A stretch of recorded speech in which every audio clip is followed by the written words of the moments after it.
Welcome to my super type A attempt at being Zen, the podcast. My name is Risha York, and I will be your host. If you are overworked, overtired, overstretched, overwhelmed, and just over it, you are in the right place.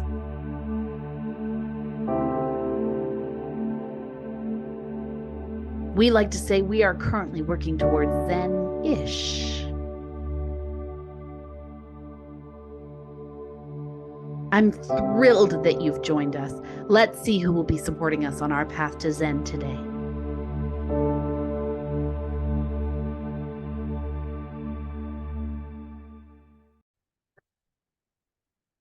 Welcome back to part 2 with Brittany Dagenais. I really hope you enjoyed part 1. I certainly did. I can't wait to jump back in. Let's go. With mental health becoming more of a hot topic, is there something we're glossing over, ignoring? Yeah, so I think what we are ignoring is a lot of the language around mental health, and for me specifically with therapy and what those expectations are. I see a lot of people lately. I've noticed a trend because we talk about going to therapy and feeling better and all that. Often people come to therapy as a very defensive thing. Like, therapy will help me achieve perfection. Right. Will help me have better control over things. And oftentimes that can be quite a disconnect in people coming to therapy basically just to learn how to do their defenses even better.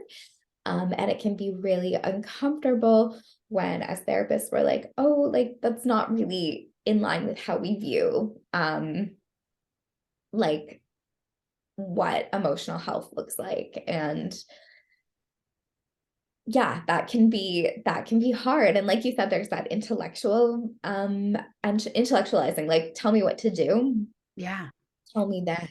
And it's like, well, we're actually going to move to a feeling space. And it's like, but I don't want that. I just want to know the things. I want to know the steps to make those feelings go away. Yeah, I want to. And it is very much like this idea that if people go to therapy, they won't experience difficult emotions anymore because they will be so good at regulating from them that they'll just completely disappear. Which is so unreasonable. It is. But again, on an intellectual level, most of my clients know that. On an emotional level, however, most of them have the wish. Sure. Everything bad will go away. Sure. It's understandable. It's so human, right? Like, we want to avoid the painful stuff, of course. Like, that's just part of who we are.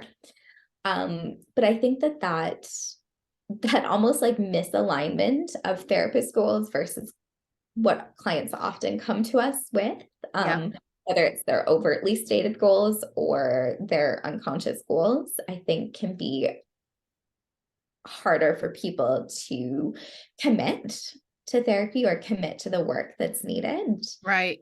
And then the other piece is even just a lot of the conversations around mental health, like even just the word mental and health, position it immediately within this medical model, which really, again, plays into that intellectualizing. Yeah.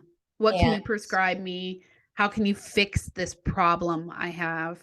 It is about that fixing. It's about those, like, that power dynamic of tell me what to do, of that dynamic of there's a right and wrong answer. There's a cure. Yeah. Like, there's no cure for sadness. It's just a part of the human experience. Yeah. And that's it. It's funny. I like how you say, there's the ideal, which is never achievable, but it doesn't mean we can't work towards that direction. And that, I feel like, sums up my entire journey to Zen. Yeah. I feel like I'm not going to be enlightened Yeah. at any point. I don't see myself reaching nirvana in this lifetime, maybe in the next. Maybe I've learned enough in this one that maybe in the next I'll get that joy. But in this lifetime, I feel like the important part is working towards it. Yeah. And just, I really liked, and I would almost pause on that phrasing, because working towards it is still that very, like, it is, that's an energy versus Yeah. oriented towards it is Versus, sorry, working towards something versus being oriented towards something. I like that. Yeah, oriented towards it is much kinder. And also, I also feel like with heavy-handed forgiveness for self, Definitely. right?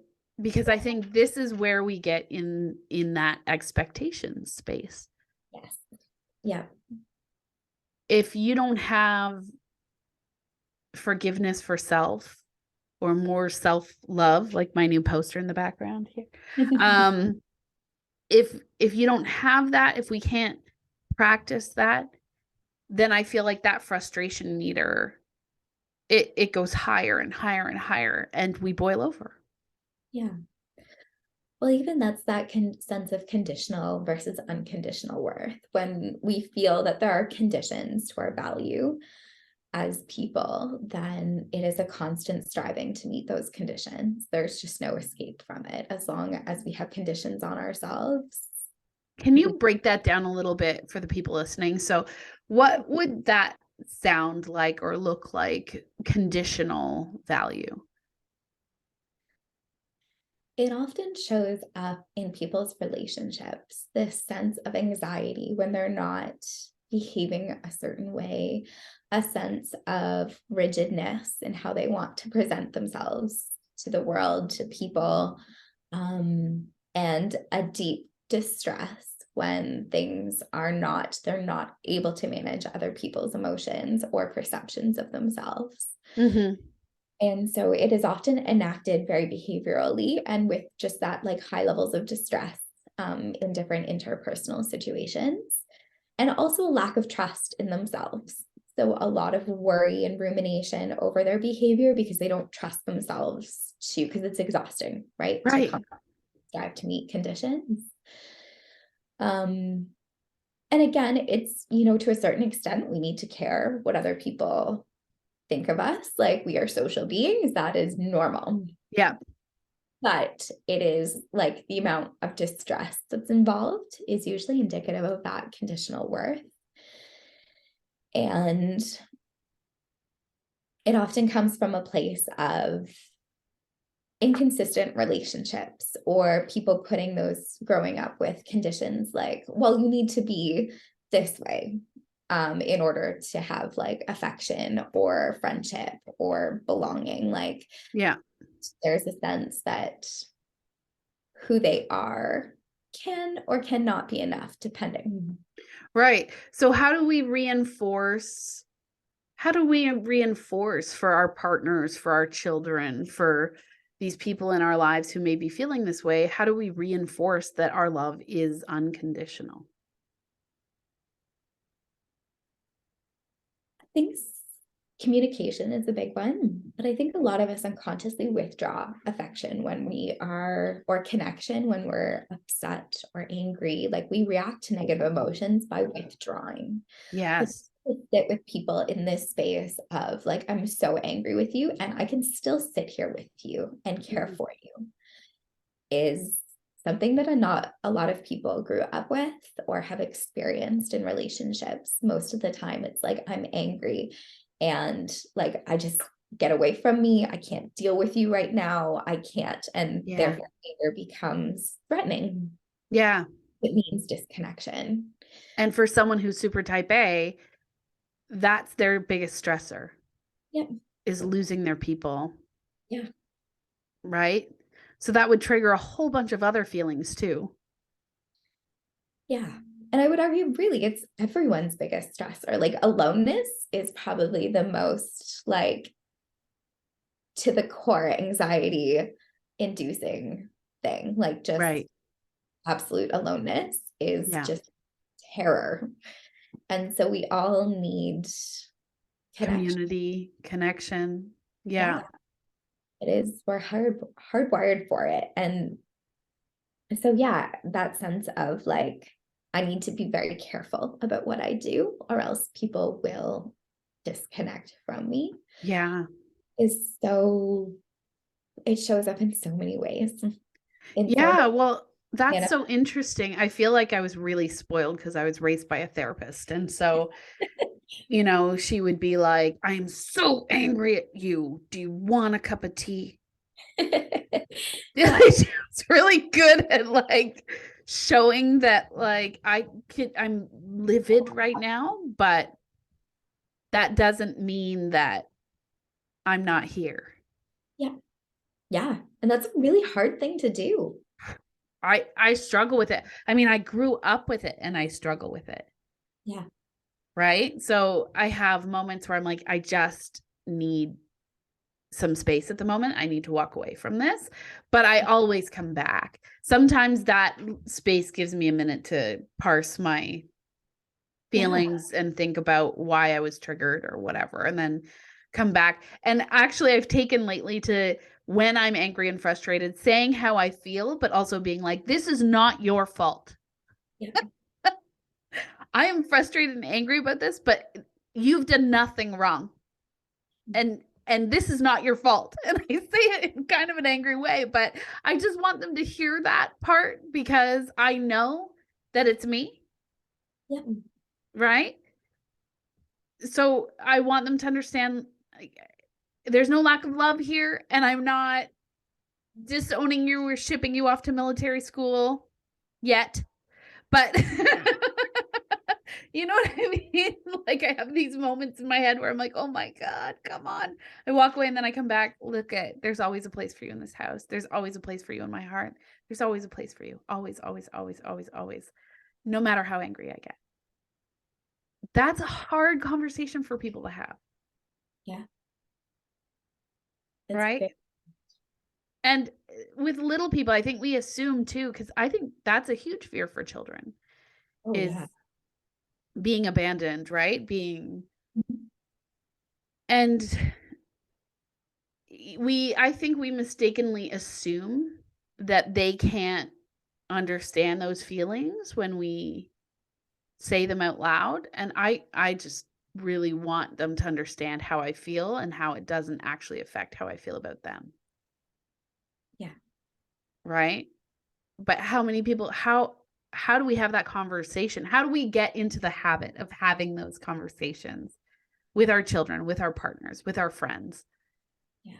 I'm mad at you right now, but it doesn't mean I don't love you. I'm just really mad. Yeah. Super, super hard to do. Right? So in this world of super type A controlling behavior, what other obstacles do you see come up when we are, I'm going to say, stuck in behaviors that aren't serving us? As much as we can recognize that these behaviors aren't serving us, there's an element of them that's self-protective, and therefore there's a part of us that doesn't want to change.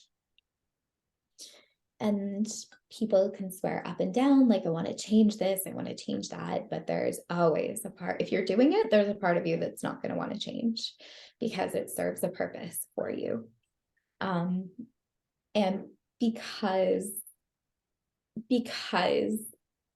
people who tend to identify with that type A label tend to be a little more critical of themselves, it can be really hard for them to move from that like self-judgment to acceptance. Like, okay, well, yeah, this isn't really, some of these behaviors are a little out of control. They're not really serving me right now, but I can appreciate what they're trying to do for me. Yeah. It can be really hard to shift into that space instead of staying in but I just need to fix it. I just need to, and then it becomes this constant push pull between, I need to fix myself. And it is wildly unsafe to fix myself. And then it becomes caught in this like internal conflict that is just uncomfortable and unproductive and Yeah. really challenging to navigate out of. Yeah. So then what are we, to use your terminology, orienting towards in those situations? Safety. Safety. Yeah. So is there ways for us to find safety in this space that is more graceful to ourselves? There is. It's, I mean, that's what we do in therapy is try to incrementally build up that sense of safety in being less judgmental of self and being more accepting, in feeling confident enough to try something new, which might look like letting things be a little chaotic, building that trust in self and Yeah. building a sense of unconditional worth. And it's very incremental, it's pretty subtle, and it's very, yeah, it's definitely baby steps. And again, that can be really challenging because it's like, well, let's Where are do my this, results? right? Yeah, I want the gold star. Tell me I did it right. Exactly. And so in a lot of ways, a relational style of therapy can be so beneficial for shifting some of these patterns, but can also like be everything that type A people hate about like therapy. It's like, wait, I have to be slow, progress is intangible, and I have to be in my emotional space, and I have to confront all these things that are very uncomfortable. Like it Yeah. is, it's so hard. It is It so is so hard. It's funny. You and I have a mutual friend, actually, Olivia Neal, who does fiber arts, hard. and she had done a needlepoint piece that says, "What's the rush?" And the second she posted on her Instagram, I'm like, I need that. I need that.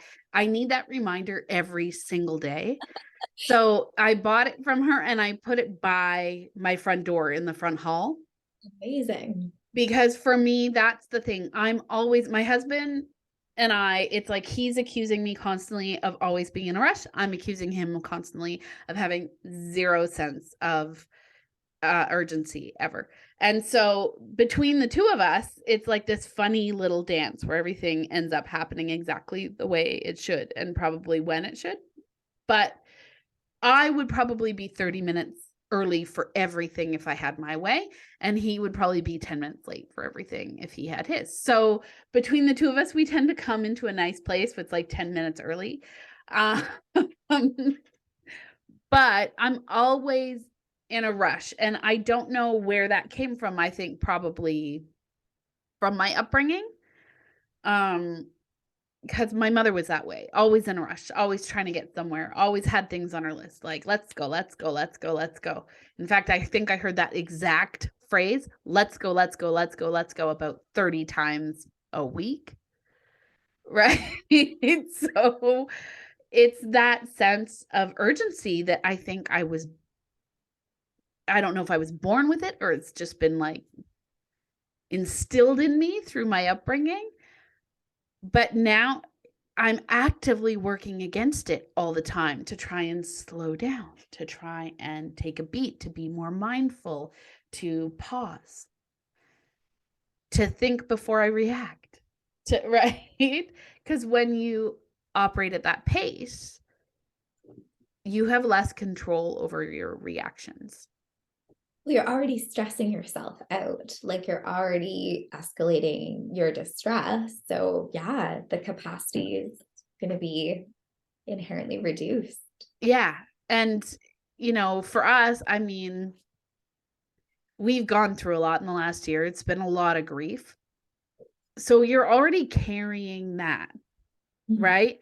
Which I feel like I kind of liken it to like my wick got shorter. Mhm. And then you have like two really young kids, and then the wick is shorter. And then you have like all these uncontrollables, Yeah. right? Things that you can't control. And those stresses build up. And then you start to become more rigid in your controllables as a result, to try and find some security, to try and find some balance. But the truth is, it actually ends up causing me more stress. Yeah. So, you know, then I have these moments where I'm like, I'm just going to lean really heavily into my orange and blue and be like, whatever. Let's just live in a hovel of crumbs and crap all over the house, and we'll just see how that works. And I maybe make it a day or two, and then I start to feel overwhelmed by the mess, the disorganization, right? Because there's something to be said, I feel like, for organization on the outside sometimes makes me feel organized on the inside, right? So walking that line is such a challenge. Yeah. What hills do you die on? Such a challenge. Right? How do we find our way? So, you know, in my work, I tend to say, like, what are the real priorities? What are the real things that stem from the things that we value the most? Yeah. Values is an awesome, like, a way to, again, to orient. And I think too, like, even on, which is very an intellectual side to it, but even when we're starting to escalate our own internal distress over things, checking in, like, what emotion are we trying to, like, escape from here? That's a great one. And there's usually something. Yeah. You hear that, Golds? There's your step one. Check in. What emotion are you trying to escape from here?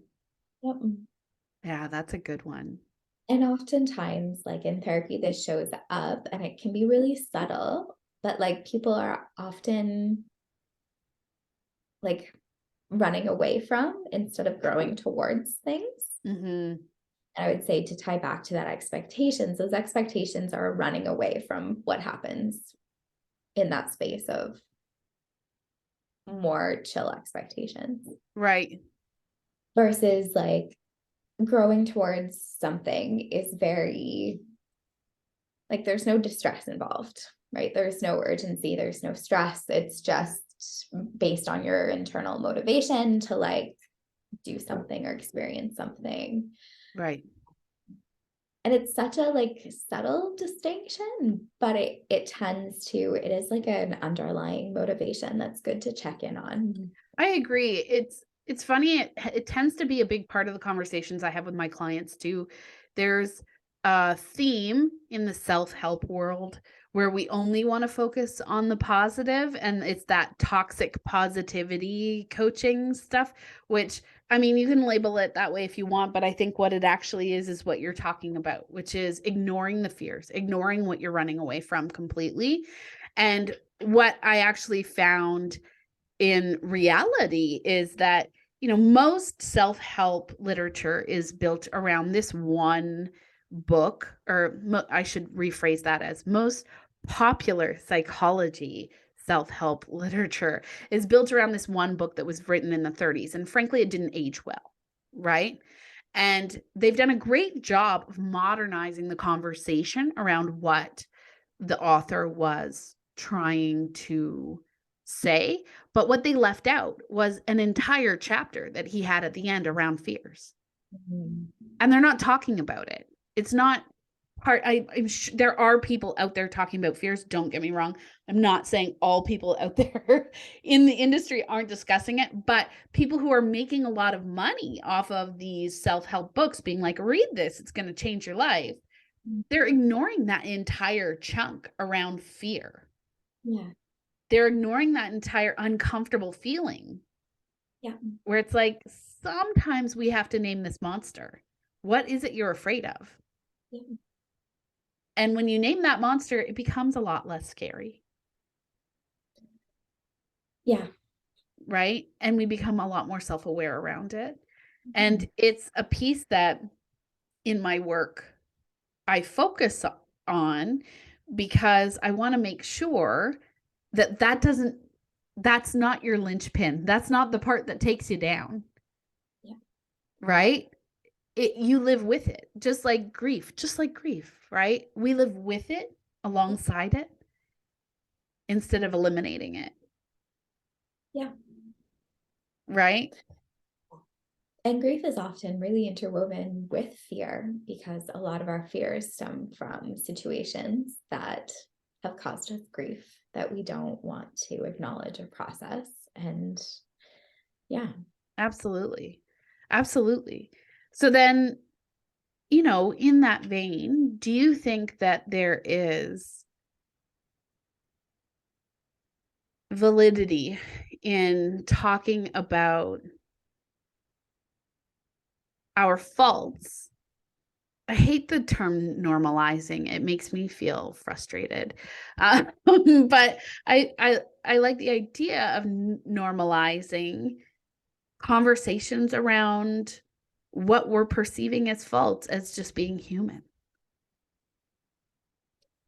Yeah, I think and I would, yeah, just talking about the human experience and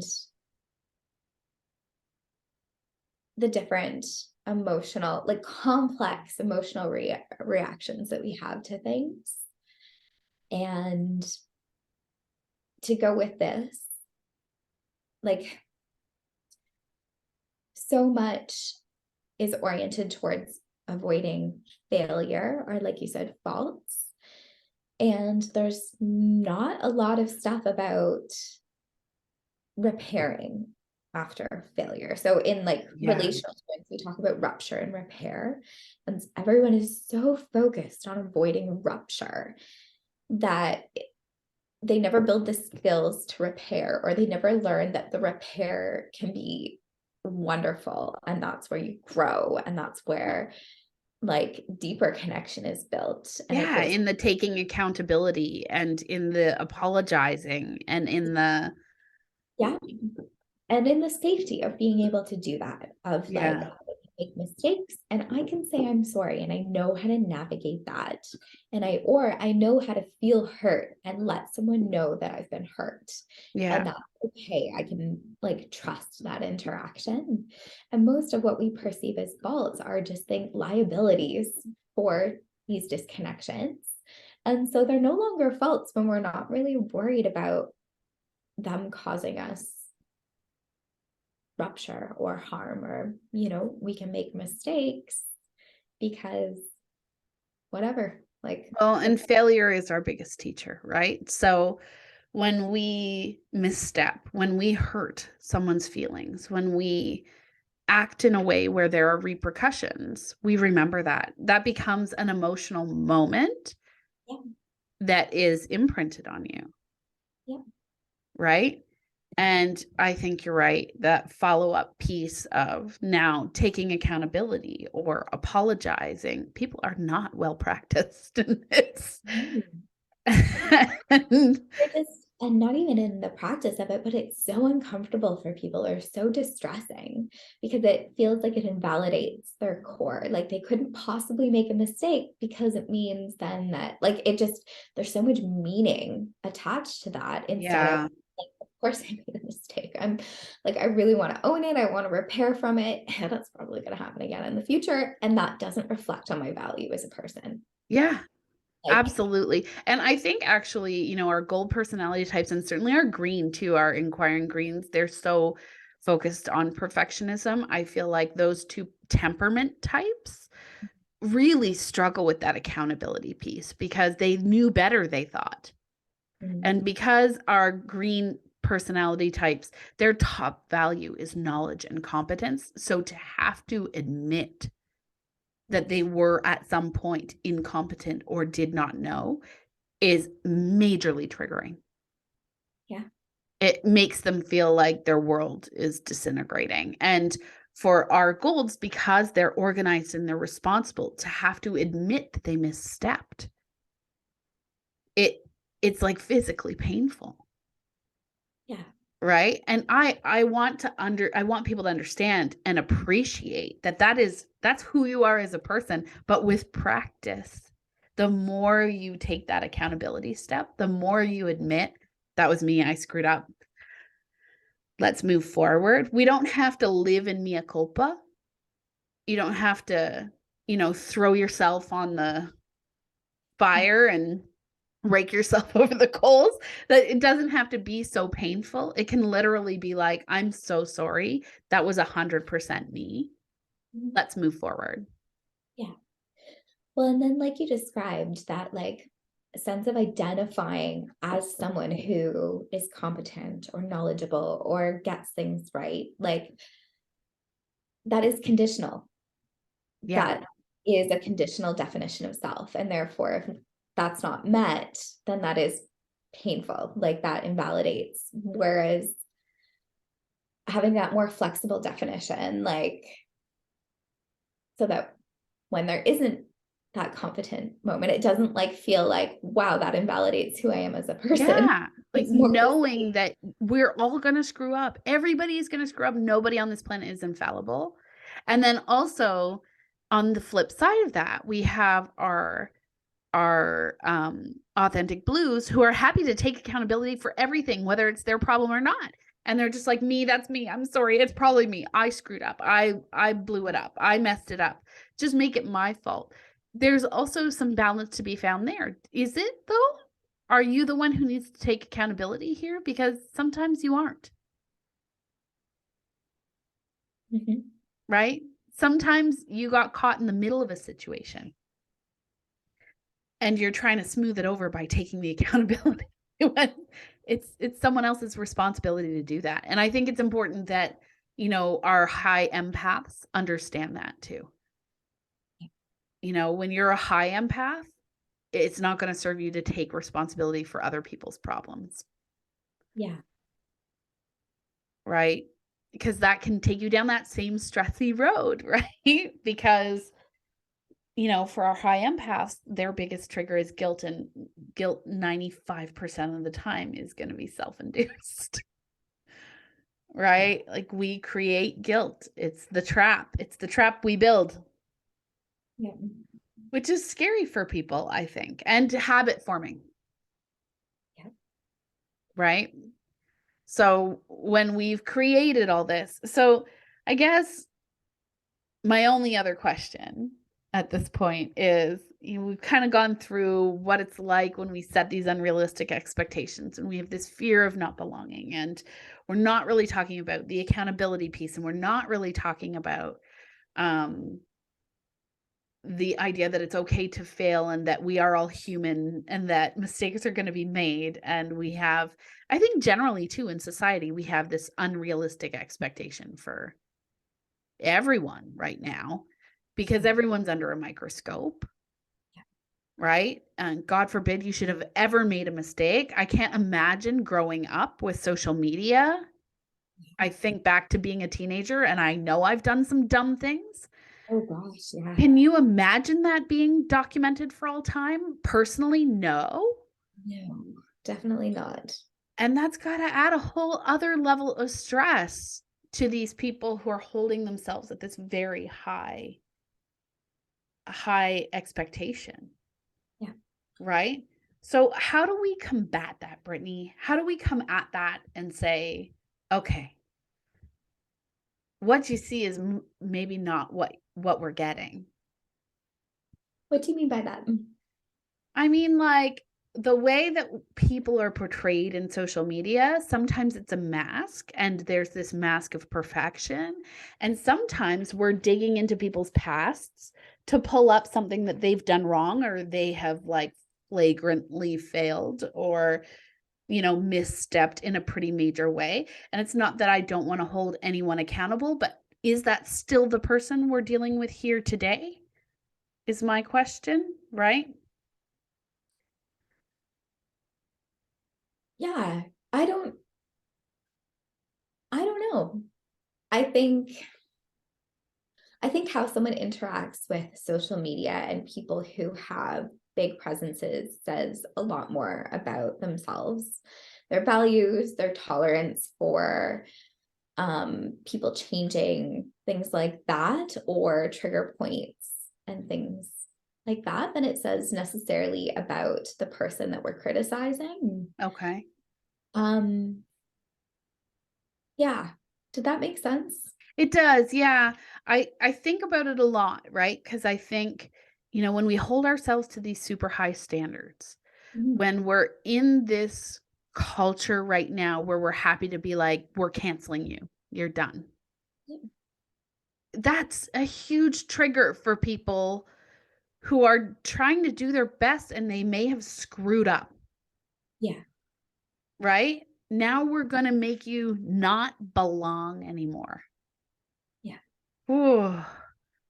You know, that's And it really reinforces. And so, yeah, to me, it says more about the people who are canceling versus the person being canceled. And which is not to say that I'm endorsing any bad behavior or anything like that. It's a very complex situation. And from the distance of through a screen, I yeah. don't know that we have all the information. And obviously there's big social themes to that, like people having voices that, traditionally have not had a voice and Yep. exercising power that has been withheld, for so long. And so it's not a healthy stage, I think, that we're in, but it's understandable. I And agree. I it's, agree. I feel like we're going to come out on the other side of it yeah, with more compassion, more understanding, more relatability. yeah, At least that's my hope. yeah. And a balanced and fair sense of accountability, Yeah. as well as hopefully space for people to grow, um, and learn from their mistakes. That would be great. But Yeah. I think what I'm really hoping for and what I'm really hoping we can all continue to reinforce is that we are all human. yeah, We will make mistakes. We need to be open to growing past our mistakes in yes. good faith. Which is so, like, we can say that, and so many people know this intellectually, but like people listening, there's a good chance that most of them will have an emotional reaction that's like, but But, and you know what? You're right. There are going to be some people who are not willing to learn from their mistakes. That is going to be truth. more like it'll feel uncomfortable, the idea that they have to be okay making mistakes. That Like, too. like, but I don't want to be okay making mistakes. I just want to get to a point where I don't make mistakes Where anymore. I'm perfect. Right? I am perfect and I am never at fault. Yeah. If only that world existed, friends. Only that world existed, I would already live there. The big joke around my house is mom's always right. And I'm like, well, most of the time. No one's infallible, but I have a pretty good batting record. Like one of those kind of moments in the house. Well, I'm so grateful that you joined us here today, Brittany. I think you've given us a lot to think about for sure. And I love the approach, orientation towards the ideal rather than making that the goal. Since, truth be told, I mean, anybody who's ever been on a diet or tried to quit smoking or, folks, we know it's a balance, right? It's a challenge and you're going to make mistakes and you're going to misstep, and that's okay. Give yourself some grace. Nobody's perfect, Yeah. you know? Yeah. There's definitely complex and very emotional things. Um, and it is always so interesting to dive into them and to chat about them. I agree. I Yeah. agree. So much to learn, so much to think about. Yeah. Well, I'm grateful you've joined us here today. So thank you again for coming on the show, and hopefully we see you again. And have yourself a wonderful day. And friends, thanks for joining us on the Super Type A Attempt at Being Zen podcast. Don't forget to like and subscribe and all that fun stuff for all the upcoming interviews. And check Brittany out on the Instagrams. I believe you can do that. And what's your Instagram? It's A- awkward. AO psychotherapy. AO Psychotherapy. Yeah. So check Brittany Dagenais out there. We'll see you all very soon, or you'll hear me very soon, we hope. Thank you for listening. Like and subscribe to our channel wherever you listen to podcasts. Visit www.yorkmotivational.com for more information on my Super Type A Attempt at Being Zen, the coaching program, Lead Without Permission, or visit our contact page to reach out to Risha.